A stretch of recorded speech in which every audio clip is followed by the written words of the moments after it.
I knew I was going to walk away, and not only did I have this drawing, I had the experience. Hello people, and welcome back. I hope you are ready to take in some more art stuff. I did say I was going to show the process I go through when creating a long drawing, which is done to practice sitting over multiple sessions, so here it is. The footage is a bit but I don't want to hold this video off anymore. I'd like to move on, so let's just go with it. We are always refining the process, and I encourage you to explore how you might set up your own process as well, and I think this should be enough to inspire you to try it out for yourself. I know you want to get better at drawing. You have vision, a desire to create, a curiosity in how things are done, and most of all, a yearning to create art with your own hands.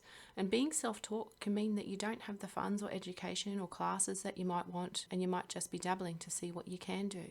Or it might mean that you are lost in the woods and have no idea of where you are going or what you should do. And this is why I create videos, so I can share my journey through the woods and having fun along the way.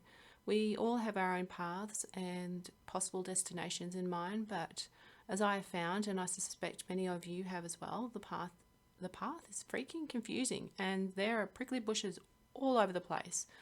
And where I thought I was going, well, let's just say there's more than one path to find. So let's get to it. I'll give you my template and you can make it your own. Firstly, we need something to draw, and this part of the process can take a while. I go to Pinterest, as most people do, to browse some images and save a few to a folder.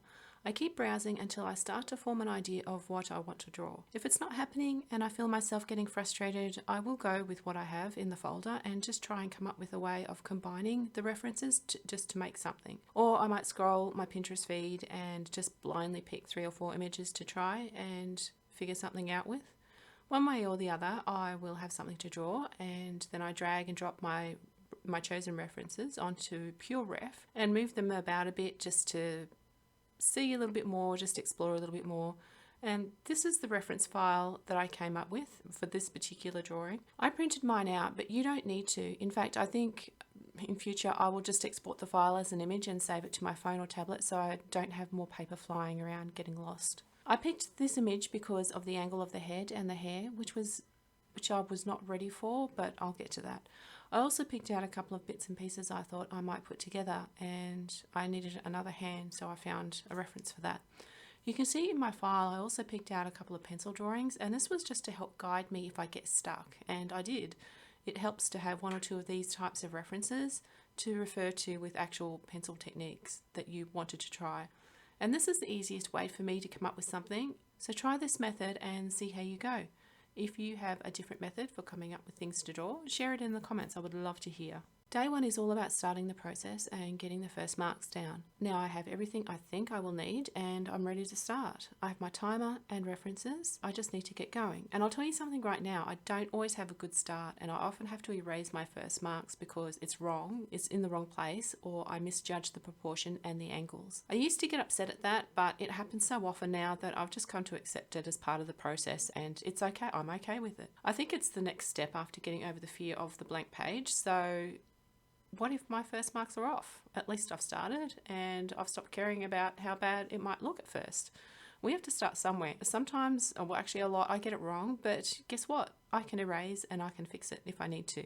And it doesn't take anything away from how I feel about my skills now.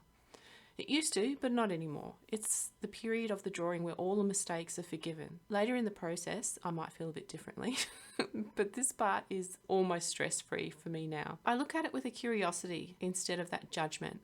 I'm trying to figure it out, and I don't have to figure it out all at once as well. So that gives me a little bit of peace of mind. It allows me to enjoy this part of the process if I want to, and honestly, it depends on my mood.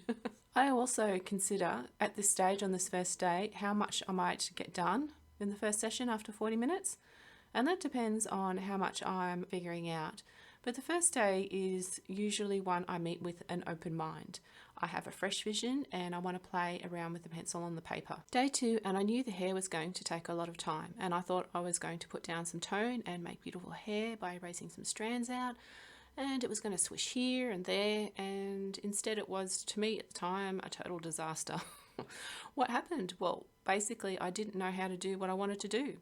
I tried not to panic, but I'll be honest, the hair made me realise my overall plan or design wasn't very good, or thinking about it now, it was exactly the level or type of design I would produce with my current skill, amateurish, but I'm aware now that my initial ideas do have problems, and I would like to think a more seasoned artist might have been able to avoid those problems or work through them to create something a little bit better, a clearer vision. But I am where I am, and I did feel stuck. I had doubts. I wasn't sure I was going to be able to make this work in any way.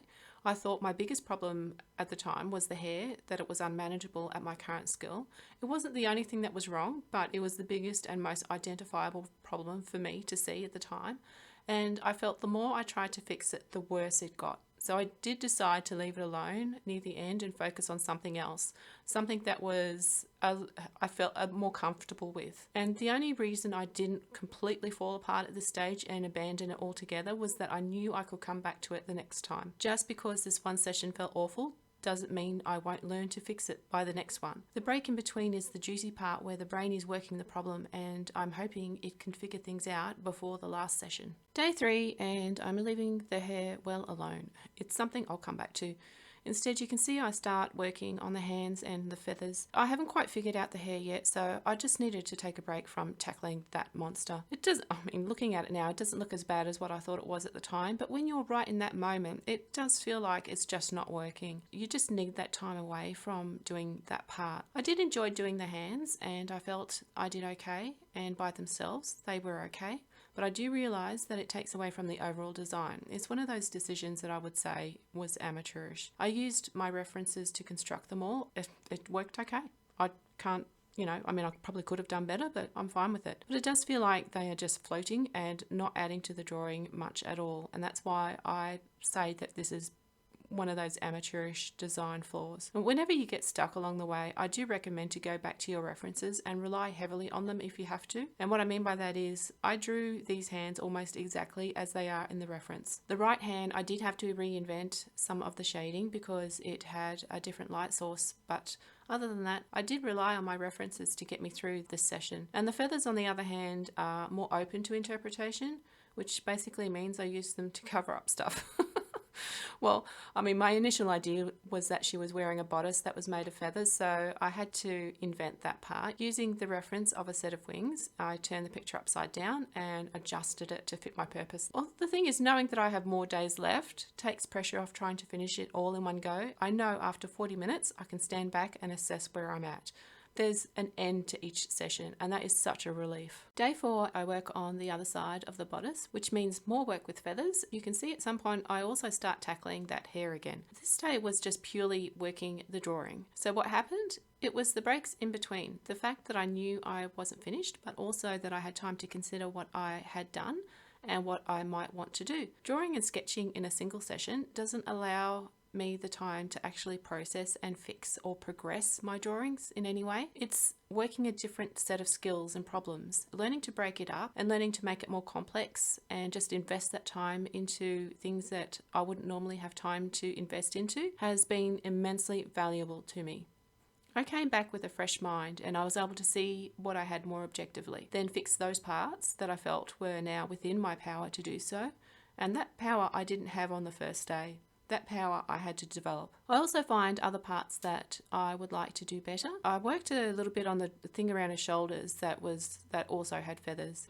That was another design thing that was just pulled out of the air. And that's fine, there's a lot of design flaws in this drawing, but this drawing isn't just its design. It's also all the other things that help me to get better at drawing. So I'm fine with it. I finished this session thinking about what I want to get out of my values on the drawing as well, and what might be left to do. I am now thinking about what I might need to do in the next session, which will be the last session. All right, so it's the last day of working on this drawing. I go back to my reference sheet and consider what I have there, if I have been able to utilize and learn what I wanted to learn from the references. Remember that I also had a few that were just drawings where I wanted to embody some part of the technique or style to learn from it. So I tried that out in some of the areas where I think it would serve the drawing. The feathers, other areas, I incorporate that style. And I try some of those pencil strokes in the background as well. I fix up bits and pieces here and there, fine tune some things up.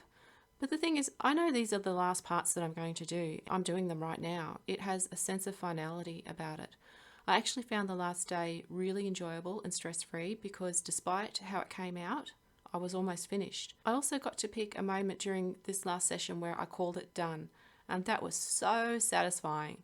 I just can't describe it. I knew I was going to walk away, and not only did I have this drawing, I had the experience. That made it more than just another drawing. Each one of these have their own life cycles, birth, growth, and an ending.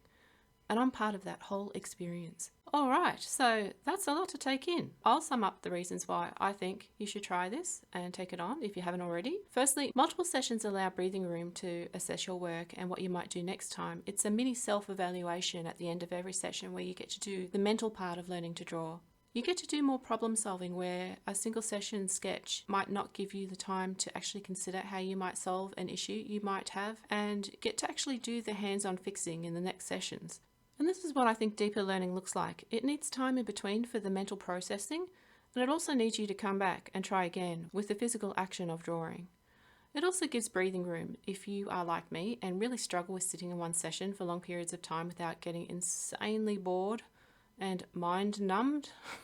This is a huge issue. At least it was the driving force for me to try and find a method of drawing and avoiding that burnout, especially not being able to go back to a piece. That really bothered me. And now I can go back to a piece. And that's because it also has limits. Find your working limits and make them part of the process. Your session times or days could be shorter or longer depending on your particular body clocks. You get time to break things down and work it out if you get stuck. And you also get time to look up how to do something if you need to, if it's just beyond you in the moment, and then come back with a new set of eyes and some new knowledge. And you get to test that knowledge to see more accurately where your skill level might be at. And that's something that sketches didn't allow me to see. I hope that by showing you the process of how I do this, that I can inspire you to try it out, and that you now have enough information on how to set up your own multi-session drawing practices. And that's really what this is. It is practice. It is the price of what learning to draw looks like. And it's not out of reach anymore. So thank you for joining me on this journey. If you enjoyed this video, give it a thumbs up or leave a comment. I love hearing from other people on their own journeys. And also consider subscribing for more art-related content. With that, I will see you in the next video. And in the meantime, keep learning, keep discovering, and keep drawing.